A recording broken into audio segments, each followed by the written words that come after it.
as sustenance of the target stakeholders for whom it is meant, because otherwise it would not stop. However noble may be the theme, the ideal, but unless there are there is a financing structure in place which, you know, keeps it going, it would not serve the purpose for which it has been envisaged. So that's what I was trying to say. That's why I think a healthy synergy of academia, research, innovation, industry, which actually translates into a whole of nation and a whole of society. And that started happening. And I think that we should not be skeptical about it, because, as I said in the earlier remarks also somewhere, that I think it's a consequence of the 200 years of the colonial rule. So we got that feudal mindset which became skeptic of each other. The private sector looked at the public sector as officialdom, which was averse to um, entertaining the non-government entities, or which was ridden with by bribe takers. And the public sector looked at the private sector as some kind of marketeers who were given to inappropriate means of making quick buck. So that skepticism has to be given up, and we have to learn to live with each other for the larger good of moving on. Minister, you spoke about creating an ecosystem between academia, government, and private sector. Toward that, one of your most ambitious schemes, of course, is the RDI scheme, the Research, Development, and Innovation scheme. The fund size, of course, is 1 trillion rupees for that, 1 lakh crore. Uh, Minister, the goal of this fund is to finance projects that have a high TRL score, um, which have a score of 4 or 5 and higher. Absolutely. However, most of Indian research stops at the level of 4 or 5. It doesn't go toward hitting the market. What will you do to incentivize Indian startups and Indian businesses that they achieve a higher score and they reach the potential of reaching market? No, I get your point, but then this scheme is dedicated to a certain section of investors and a certain section of innovators. That does not mean that the government has by any means tended to ignore the other segments of the other section. There are schemes already in place to initiate, to develop, to groom, to promote, and even to an extent sustain the early initiators or the new initiators at the school level. We have schemes which are dedicated to school children, even school girls, like for example Vigyan Jyoti, which is dedicated to class 9 to class undergraduate level, postgraduate level, postdoctoral, also the mid-career schemes, seeing that in this country, in the Indian society, a more beneficial profit took place. So everything went haywire. Then the the chain circuit also got hampered. So everything got pushed back. Now hopefully the first human being, which is before that we'll have the final voyage, which will be the Vayomitra. We'll have a female robo going up, performing all those tasks. Because you see, sending up a human being is easy, but to get him back safe is equally important. And for that, only last week or so, we got the first ever successful parachute testing done, the trial done, of getting them back safe and sound in waters, and then also rescuing them. So it's not going to be only ISRO involved, it's going to be the naval guards, the naval personnel, so many other agencies also into that. So that coordination sometimes takes place, and it takes a lot of trial flights before that. I think once we are through, once we have that Vayomitra, then we'll go in for the Gaganyaan in 2027, then followed by the succeeding year, we'll have Chandrayaan 4, then possibly a Venus mission. Then by 2035, we'll have a space station called Bharat Antariksh Station. And by 2040, hopefully, an Indian human being landing on the surface of moon. So that is the kind of timeline we have scheduled for ourselves. But remember, without being apologetic, there are always imponderables involved in the space voyages. So timelines always run the risk of getting disturbed.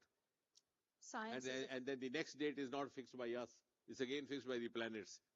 Suppose I miss this timeline, then I can't say, oh, I missed this Sunday, let me try next Sunday. No, I have to wait for the Sunday, which is dictated by the planets, the positioning of the entire universal objects.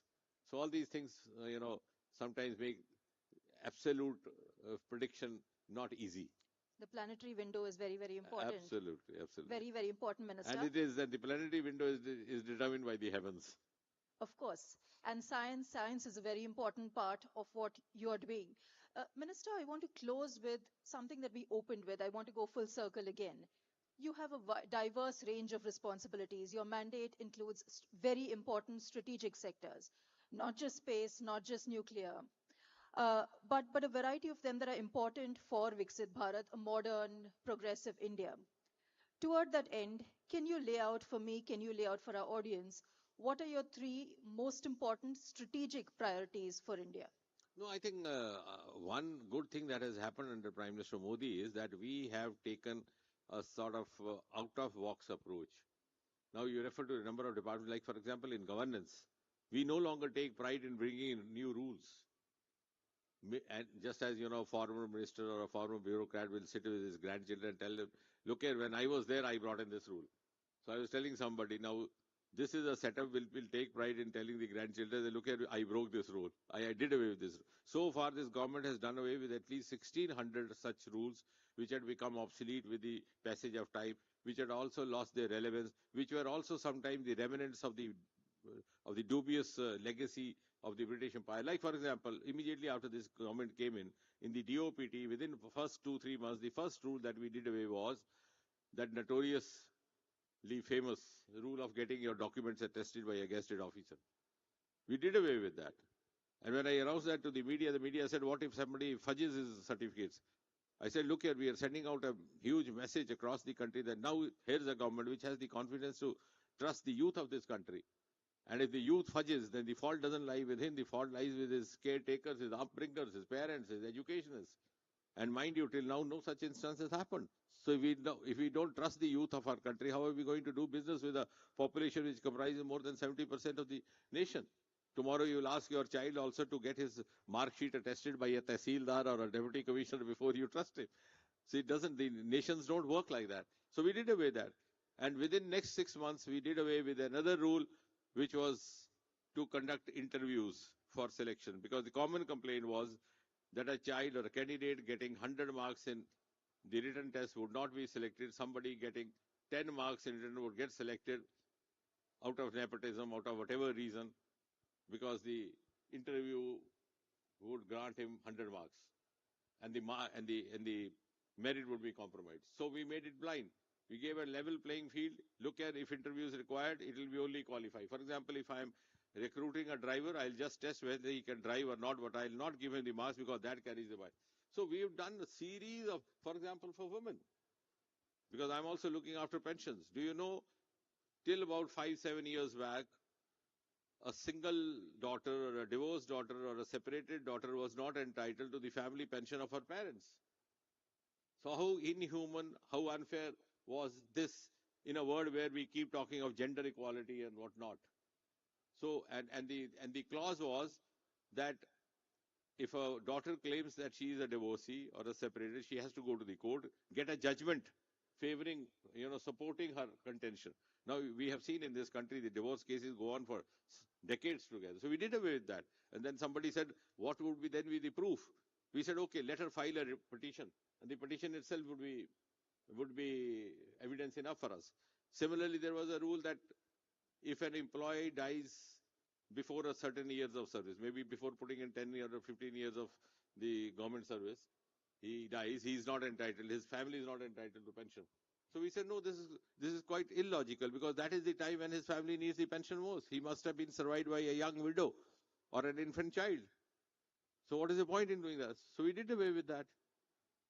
And then there was another rule which said that if a person goes missing, you don't give pension to his family till he comes back. Of course, if he does. If he doesn't come back, wait for 7 years and then declare him that he is entitled.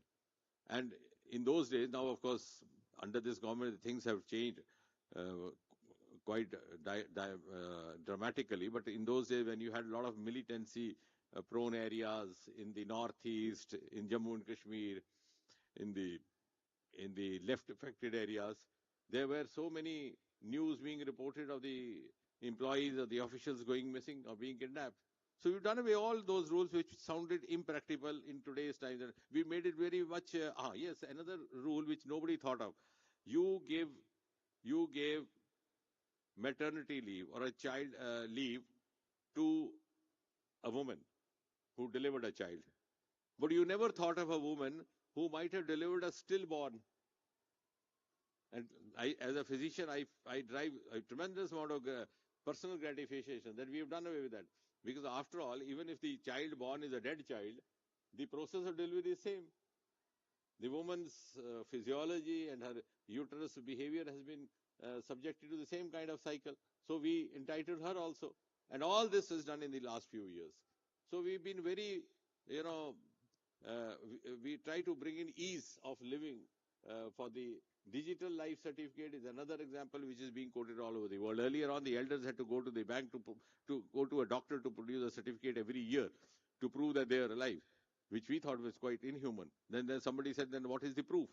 We resorted to biometry. Now Indians have started living long. The lifespan is going up to 70 or even more. So sometimes the fingerprints become little unreliable. So we were among the first in the government to resort to the face recognition technology. Just look at it in the mobile camera, and within a few seconds, your authentication is generated. So whole lot of, and all these form a package. It is not, and they are technology driven again. So we have, in fact, to a huge amount, as I said, talking about rocket is fancy, it is sensational, it makes news. But technology under the Modi government is being used in an equal measure, or maybe even to a larger measure, to bring in ease of living in the life of different sections of citizens in this country. Minister, progressive, technology driven, and of course leading to grand ambitions toward the 2047 dream. What is your closing message to global businesses that are looking at India with a lot of hope? I think even without my saying, the world has come to understand that India is very fast emerging as a favorite business destination for reasons more than one. Many of the investors, the potential businessmen may not find it comfortable going to China or doing business with, may not find it very interesting, despite all the other advantages, going to West or going to US. But India, that way, is much, much more welcoming as a business destination. The kind of facilitation which is being brought in by this government, and the kind of bridging of gaps that has happened among the various sectors. It's no longer government, as Prime Minister Modi rightly said, maximum governance, minimum government. So government is gradually reducing itself to the role of a facilitator. So the outside investor also finds India as a very, very friendly destination to invest with and profitable too. So India is very soon becoming a favored global destination. Thank you very much for your time, Minister. Thank you. Thank you. Thank you to our audience.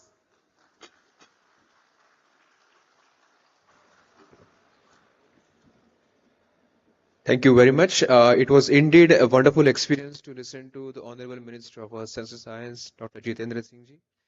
Sir, we really enjoyed listening to you. We really thank you for being with us right throughout the day, starting with the inaugural, then the fireside chats, as well as the clinician scientist session. Sir, we really thank you for your vision, your inspiring words. We really are fortunate to have you throughout the day. And then before we end this entire session today, there are a couple of announcements. The dinner is going to be served in the food courts. That's first thing. The secondly, the Blue Economy session has been postponed to tomorrow at 2:30, which is going to happen in one of the side halls in the Young Scientist. It's going to happen here. Okay, it's going to be happening here. Which is going to start at 12 o'clock tomorrow, and the main plenary hall. Here we conclude the scientific technical discussions for the day. And before we really end the day and call it a day, we have a musical night here. And I request everyone to join in probably just after their dinner, by the time the instruments get set. We get ready for the musical extravaganza with ever-charming Navraj Hans. So I welcome you all to that particular event and looking forward to have your company for that. And thank you very much for being with us throughout the day. Thank you very much. Thanks a lot.